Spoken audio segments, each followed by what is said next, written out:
மக்கள் தன்னை பார்த்து துதித்து கொண்டிருந்தாலும் வரவேற்றாலும் குருத்தோலை ஏந்தி கொண்டிருந்தாலும் அந்த மக்களை பார்த்து இவர் என்ன செய்கிறார்? கண்ணீர் விட்டு அழுதார். நியாயப்படி சந்தோஷப்பட்டிருக்கணும். இவங்க கரெக்டாக பண்ணிட்டாங்களே, இதெல்லாம் கரெக்டாக பண்ணுறாங்களே, தீர்க்க தரிசனத்தை நிறைவேற்றிக்கிட்டு இருக்காங்களே அப்படின்னு என்ன பண்ணியிருக்கணும்? சந்தோஷப்பட்டிருக்கணும். ஆனால் ஆண்டவருடைய ரெஸ்பான்ஸ் என்னவா தான் இருக்கு? கண்ணீர் விட்டு அழுதார். அழுது அதற்கான காரணத்தையும் சொல்லுகிறார். அதை நாம் வாசிக்கலாம். கண்ணீர் விட்டு அழுது, உனக்கு கிடைத்த இந்த நாளிலும் உன் சமாதானத்துக்கு ஏற்றவைகளை நீ அறிந்திருந்தாயானால் நலமாயிருக்கும். இப்பொழுதோ அவைகள் உன் கண்களுக்கு மறைவாயிருக்கிறது. அவர் அழுகைக்கு காரணம் என்ன? சமாதானத்துக்கு அடுத்தவைகளை நீ அறிந்திருந்தாயானால் நலமாயிருக்கும், ஆனால் நீ அறியவில்லை.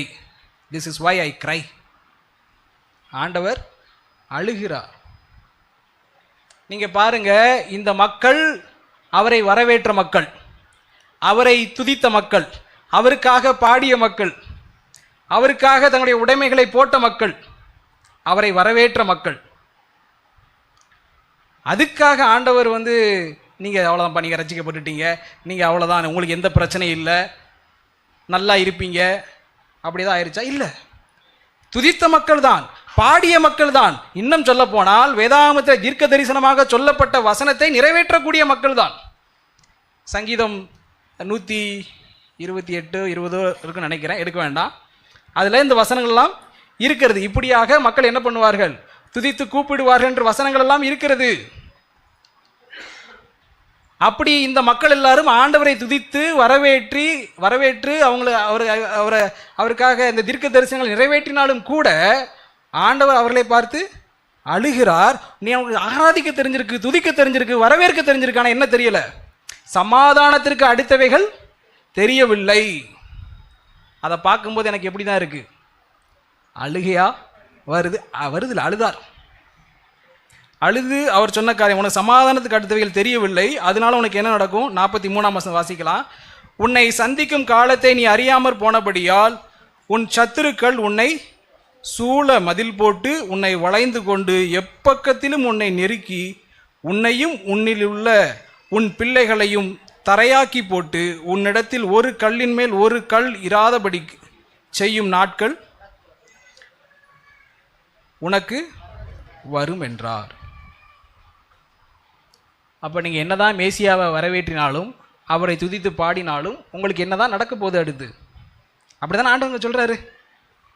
நீ துதித்து பாடுற, வரவேற்கிற, எல்லாம் நல்ல விஷயம்தான், ஆனால் அடுத்து உங்களுக்கு என்னதான் நடக்க போகுது? தரையாக்கப்படுவீர்கள், அடிக்கப்படுவீர்கள், முடிக்கப்படுவீர்கள். அதற்கு காரணம் சமாதானத்திற்கான வழி உங்களுக்கு தெரியவில்லை.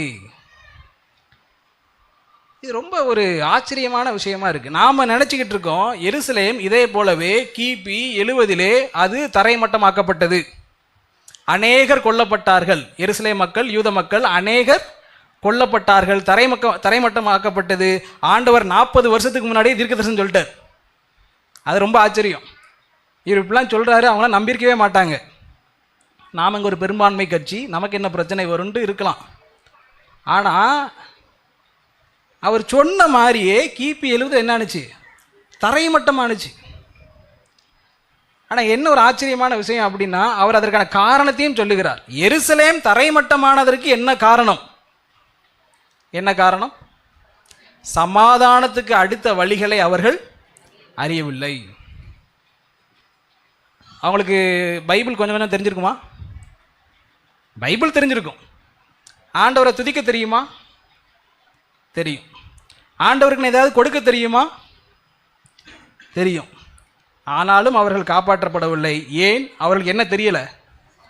சமாதானத்திற்கு அடுத்தவைகள் தெரியவில்லை. அவர்களை பார்த்து அவர் என்ன செய்கிறார்?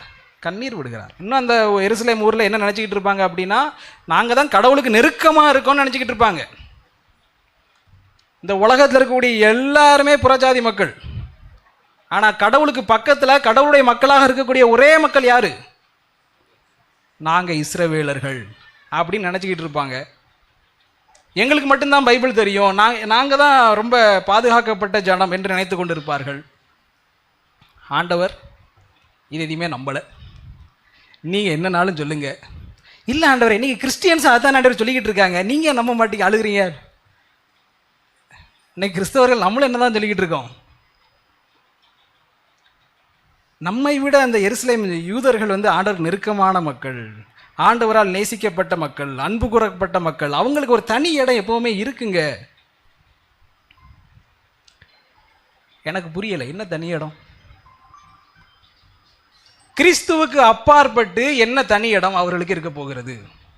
கிறிஸ்துவை விசுவாசிக்காமல் ஆண்டவரே இயேசு கிறிஸ்து என்ன சொன்னார்?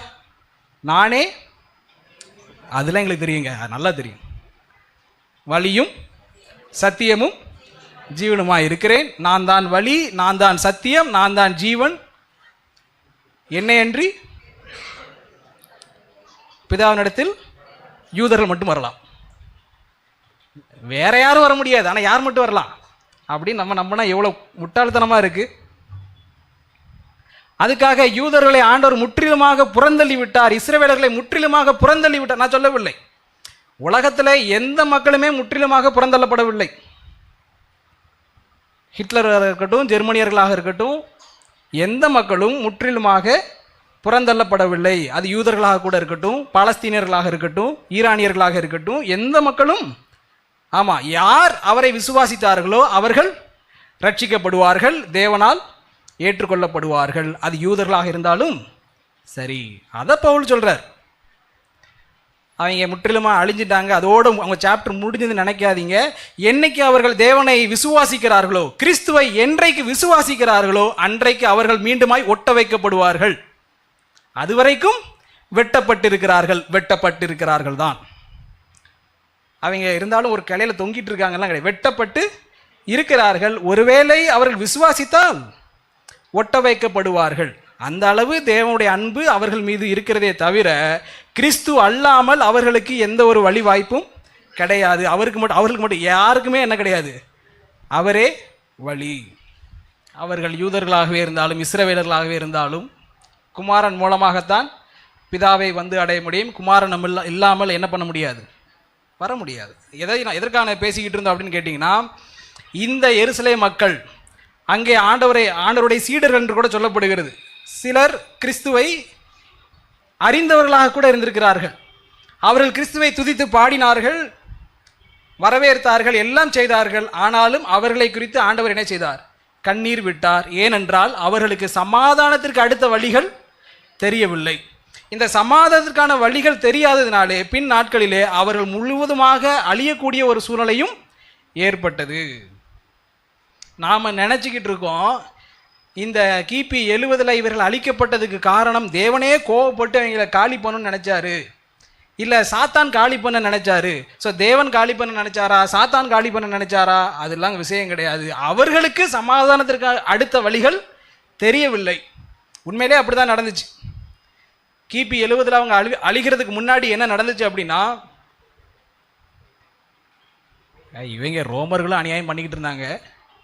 என்ன பண்ணாங்க, அவங்களுடைய கோவிலில் இருக்கக்கூடிய சொத்துக்கள் எல்லாம் கொஞ்சம் அப்பப்போ அபகரிக்க செஞ்சாங்க. இவங்க ரொம்ப டென்ஷன் ஆகிட்டாங்க.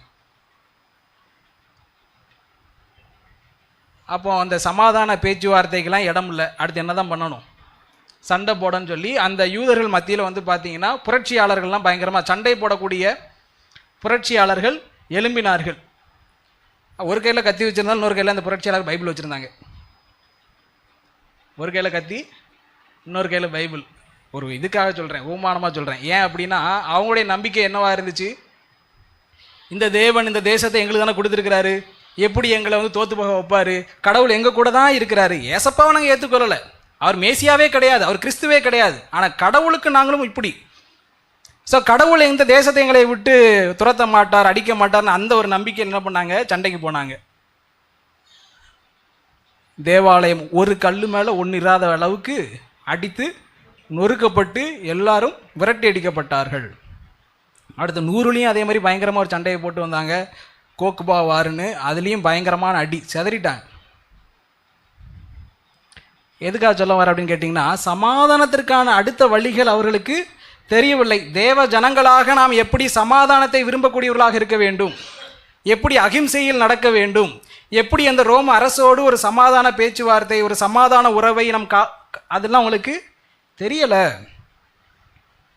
அரசியல் டாப்பிக்காக இருக்கோ இல்லை. நான் என்ன சொல்ல வரேன் அப்படின்னு கேட்டிங்கன்னா, எப்பொழுது ஒரு மனுஷனுக்கு கடவுளை அறிந்த மனுஷனாகவே இருக்கட்டும், கடவுளை துதிக்கக்கூடிய மனுஷனாக இருக்கட்டும், தீர்க்க தரிசனத்தை நிறைவேற்றக்கூடிய மனுஷனாக இருக்கட்டும், ஆனால் சமாதானத்திற்கு அடுத்த வழிகள் தெரியவில்லை என்றால் அவர்கள் வாழ்க்கை எப்படி தான் இருக்கிறது? ஏகப்பட்ட பிரச்சனைகள் தான் இருக்குது. அவங்களுடைய தனி மனித பிரச்சனையை ஆண்டவர் மாற்றிட்டார். அதில் கடவுளுடைய கரம் இருக்கலாம், எல்லாம் இருக்கலாம், இது இல்லைன்னு சொல்லலை. ஆனால் இந்த மக்கள் அழிவுக்கு என்னவும் காரணமாக இருக்கிறது, அவங்களுக்கு சமாதானத்தை பற்றி ஒன்றுமே தெரியலை. இது நமக்கும் இன்னைக்கு பாடமாக இருக்குது. அதுக்காக தான் நான் வாரேன். அவங்க யூதர்களை திட்ட வேண்டிய நோக்கமே கிடையாது, அவங்க யாரும் எனக்கு தெரியாது. ஆனால் இன்னைக்கு கடவுளை அறிந்த நாம் அதே இடத்துல இருப்போம். எந்த இடத்துல இருப்போம்? ஆண்டவர் மட்டும் நீ சர்ச்சுக்கு வரட்டும், ஆண்டவரை கழுதை விட்டு மலை கீழே இறங்குங்க, உங்களுக்கு நான் என்ன காரு, அந்த காரை வச்சுருக்கேன், அதில் வாங்கன்னு சொல்லி நம்மளை மாதிரி அவரை கவனிக்கிறதுக்கு யாராலையும் முடியாது. உண்மை தானே? ஆண்டவர் ஒரு ஏசப்பா வரதா இருக்கட்டும்,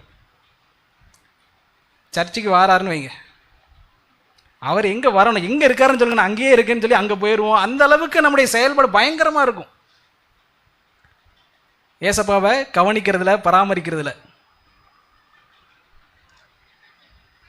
ஆண்டவர் என்ன பண்ணுவார்? நம்மளை பார்த்து இங்கே என்ன நடந்துச்சு அதுதான் நடக்கும். அநேக கிறிஸ்தவர்களை பார்த்தவர் என்ன செய்வார்? ஆமாம், அழுகையை நிப்பாட்டவே முடியும். என்ன ஆண்டவரே, காரில் தானே பத்திரமா தானே கூட்டு வந்தவங்களை, கீழெல்லாம் பூலாம் போட்டாமல் எதுவும் முள்ளு குத்திருச்சா? இல்லை. உங்களுக்கு என்ன தெரியல? சமாதானத்திற்கு அடுத்த வழிகள் தெரியவில்லை. ஸோ தேவனை அறிந்தவர்களுக்கு அடுத்த மிக முக்கிய அறிவு என்னவாக இருக்க வேண்டும்? சமாதானத்திற்கு அடுத்த அறிவு, சமாதானம் பண்ணுகிற அறிவு, சமாதானத்திற்கு ஏற்ற ஒரு அறிவு நம்முடைய மிக அடிப்படையான ஒன்றாக இருக்கிறது. அது மட்டும் இல்லாமல் நான் கிறிஸ்தவனாக, தீர்க்கதரிசனம் நிறைவேற்றக்கூடியவனாக, துதித்து பாடக்கூடியவனாக என்னவா இருந்தாலும் ஆண்டவருக்கு நம்ம மேலே என்னதான் இருக்கும்?